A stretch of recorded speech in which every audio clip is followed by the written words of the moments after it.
নম্বর আসনের না, 17 নম্বর আসনেরও না, তিনি 300 আসনের প্রধানমন্ত্রী। সেই হিসাবে সারা দেশের দিকেই তাকে নজর দিতে হয়, দায়িত্ব পালন করতে হয়। তারপরেও তিনি আমাদেরকে ভুলেন নাই, তিনি স্মরণে রেখেছেন, আমরা তার কাছে কৃতজ্ঞ। বাজেট অধিবেশনে এসে আমি বললাম যে আমি তো জনগণকে জানিয়ে দিয়েছি যে এই আসনের দায়িত্ব আপনি নিয়েছেন, এখন থেকে আমি ভারমুক্ত, আসনের দায়িত্ব আপনার। আলহামদুলিল্লাহ, এটা তিনি কবুল করেছেন, বলেন আলহামদুলিল্লাহ। এরপরে সাথে সাথেই তিনি স্থানীয় সরকার, পল্লী উন্নয়ন এবং সমবায় মন্ত্রণালয়ের যিনি প্রতিমন্ত্রী জনাব মীর শাহ আলম, ওনাকে দায়িত্ব দিয়েছেন যত তাড়াতাড়ি সম্ভব একসাথে বসে এই বিষয়গুলোকে কিভাবে সমাধান করা যায়, সামনের দিকে এগিয়ে নেওয়া যায়, তার জন্য উনি দায়িত্ব দিয়েছেন। গত পরশু দিনই আমাদের একসাথে কথা হয়েছে এবং আজকে সেই হিসাবে আসা। এলাকার অনেক সমস্যা আছে, কিছু পচা মজা, নালা নর্দমা এবং খাল আমরা দেখে এসেছি, রাস্তাঘাটের ভঙ্গুর দশা, রাস্তার মাঝখানে লাইট পোস্ট, ড্রেন অব্যবস্থাপনা, সবচেয়ে বড় হাক আর দুইটা জায়গায়, একটা পানি, দ্বিতীয়টাও পানি, তৃতীয়টাও পানি।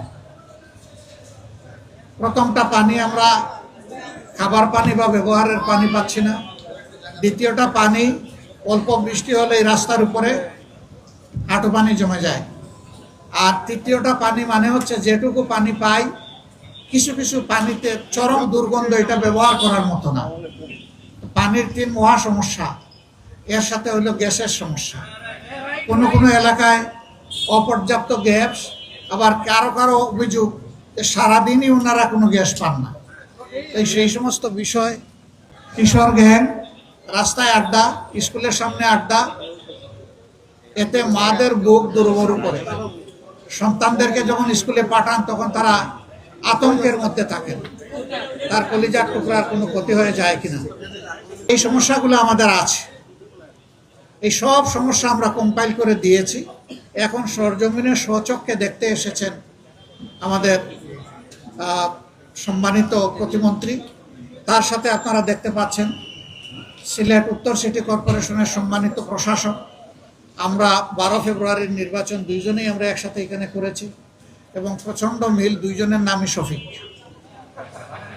আল্লাহ তাআলা একজনকে নিয়েছেন সংসদে, আরেকজনকে দিয়েছেন 8টা আসনের দায়িত্ব।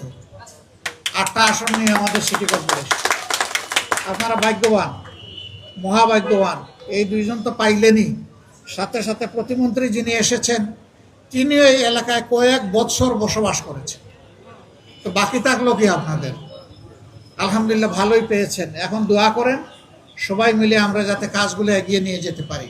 ওনারও আজকে অনেকগুলো সরকারি কর্মসূচি আছে, আমারও আছে। আমরা আসছি, আমরা আসবো। আজকে শুরু, শেষ নয়, এর মধ্য দিয়ে আমাদের শুরু। বাকিটা আমি অনুরোধ করব যে মাননীয় প্রতিমন্ত্রী আমাদের সকলের হয়ে তিনি কথাগুলো বলবেন। তবে আমি বিশেষভাবে ধন্যবাদ জানাই মাননীয় প্রধানমন্ত্রীকে যে তিনি সিরিয়াসলি এই দায়িত্বটা গ্রহণ করেছেন। এখন দোয়া করেন আমরা সবাই মিলেমিশে একাকার হয়ে, এই দেশ আমাদের সবার, সরকারি দলেরও দেশ, বিরোধী দলেরও দেশ, 18 কোটি মানুষের দেশ। এই দেশটাকে ইনশাল্লাহ আমরা সবাই মিলে এগিয়ে নিয়ে যাব। আমরা প্রধানমন্ত্রীর সুস্বাস্থ্য কামনা করছি।